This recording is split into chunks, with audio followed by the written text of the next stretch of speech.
You ask Tiger to solve. This deals with linear equations with one unknown.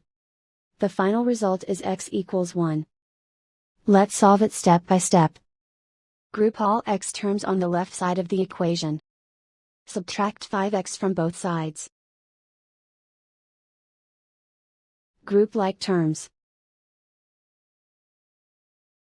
Simplify the arithmetic. Group like terms. Simplify the arithmetic. Group all constants on the right side of the equation. Subtract 15 from both sides. Simplify the arithmetic.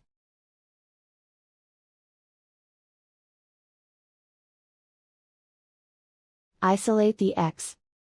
Divide both sides by 5. Simplify the fraction.